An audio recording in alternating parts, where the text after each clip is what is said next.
Yeah, very important. And that's been the chat all week. It's never been. This has never been a warm-up game as such for us. It's been very much a test match, and that's the way we've prepared for this game all week. That's where the focus has been. So it's important that we get the right performance that we're looking for tomorrow, and we take a step forward from the Italy game. I see a lot of guys' first appearance now of the summer, so it's going to be tough, but we're not going to make any excuses. We need to make sure that we take a step forward for the group, and we put in a performance tomorrow that will give us confidence heading to Biarritz next week with the competition, with the World Cup coming around the corner quickly. When you played here on Pies weekend, obviously great win, great result, but the performance was far from perfect. It made it really hard for you that day. What did you take from that game in terms of areas you need to improve on this weekend? Yeah, we were just off. So obviously we must have been distracted a little bit by something, because we were a little bit off. I just thought our attack, wasn't where it needed to be. It wasn't as cohesive, as kind of fluid as it usually is. And in fairness, they put us under a lot of pressure defensively. They like to get off the line quickly and be aggressive in their defence. So maybe we got a little bit spooked by that at times, and we weren't as calm maybe and then accurate then off the back of it as we needed to be. So there was a few lessons in that game, and we'll need to be better tomorrow because England have a couple of games now under their belt, and they'll definitely be looking at this fixture as one which is as big as it is for us as it is for them. So thanks.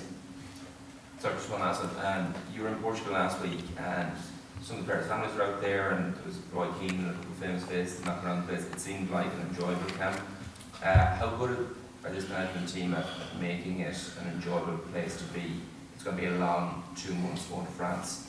How important is it that you get on and you enjoy your time again? Really important, yeah. It's very family orientated in here.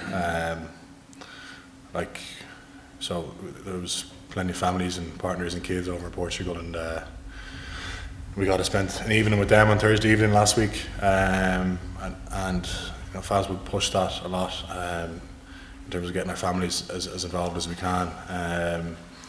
So Portugal was good. It wasn't all just it was a serious block of work we did as well. Wednesday, Thursday, Saturday, probably the toughest sessions we've had over the course of the summer. So definitely there was a huge block of work done physically as well last week. So I think particularly in the heat, obviously it made it even more challenging for us, which is great. So lads kind of bounced into this week in Blanchardstown, feeling a lot better for it. Thanks, Ashton. Hi, James Ashton from Off the Ball.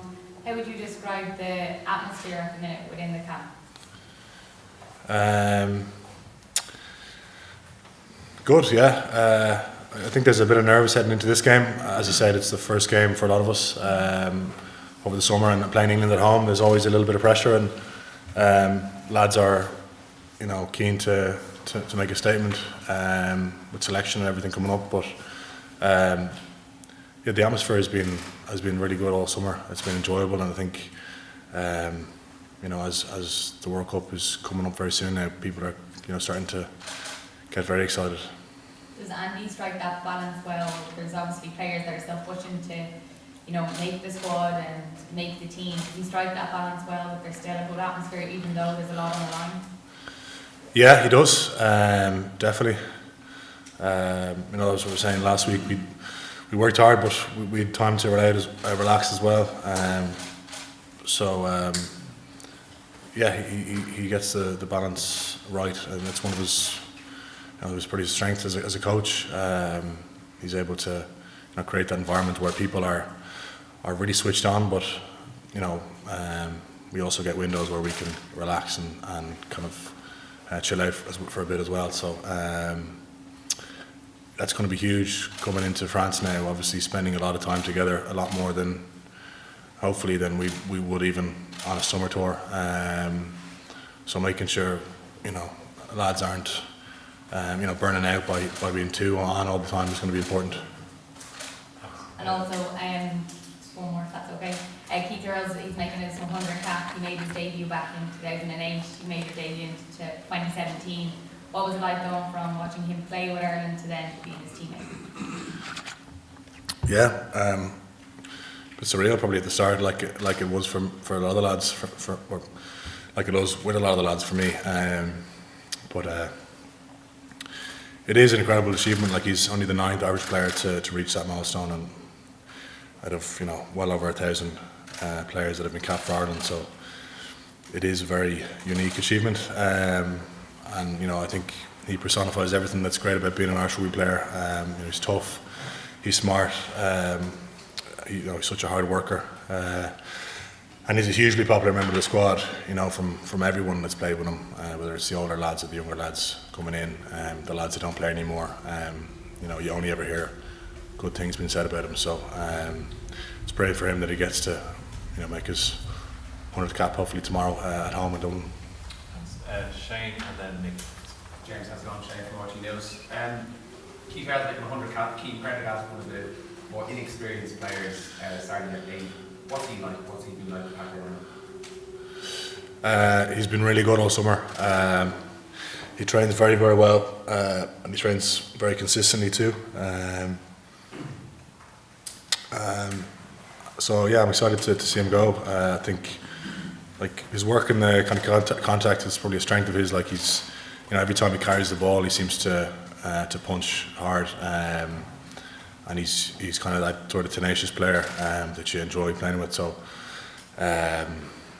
he fully deserves his opportunity, I think. So yeah, I'm looking forward to playing with him tomorrow. In terms of performance tomorrow, Andy Farrell described the match against Italy as clunky, different personnel. You've had a hit out against Portugal in the meantime as well. How do you hope he reflects on tomorrow's performance? Well, I was just saying, I think hopefully he reflects on it and sees it as a step forward for us. So that's very much the focus heading into the game. Yeah, I mean, it's going to be a big one. Obviously, different parts of the game that are going to be important. Set piece is going to be really important against England territory. Obviously, they have a very good kicking game, and the gain line in terms of some of the ball carriers they have. Maybe a different sort of challenge, a different kind of game than Italy. So it's we're definitely going to need to bring our game tomorrow. There's been a lot of talk, obviously, around on Farrell and the tackling and everything else that's going with it. Just as a player, how frustrating is it that it seems that officials and everything else that goes with it, they're not saying not to say him shoot? Is that frustrating for you? Not really, no. I'm not going to get dragged into judicial matters, to be honest. I let World Rugby deal with that, and whatever happens. Okay, final question for Nick, please. Thanks, Peter. Congratulations on the captaincy, James. The time before a World Cup gives you as a squad an unprecedented amount of time together. Which bits have you been excited about personally to get to work on as a group? Which bits might we look out for tomorrow that you're adding real cohesion to? We're always just trying to get better. Our last performance out against England, we weren't where we needed to be. So the bits we're looking at is can we improve on that performance when we played against a team that put us under a lot of pressure defensively around the ruck, and as I said, we probably didn't handle it as well as we should have. Tomorrow we're going to see if we can be better under that pressure, a bit calmer, and if we're able to execute as well more accurately then off the back of it. Obviously we love playing with the ball, we love attacking, so that'll be an area we're looking at tomorrow. And then obviously the ruck, is another important area for us. It's kind of the heartbeat of our game, certainly our attack. And Italy definitely got some access there back here a couple of weeks ago. So how good we can be in that area is also a big one for us tomorrow. And is the ruck in particular, is that about numbers?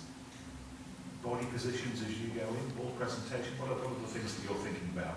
Well, how early we can be.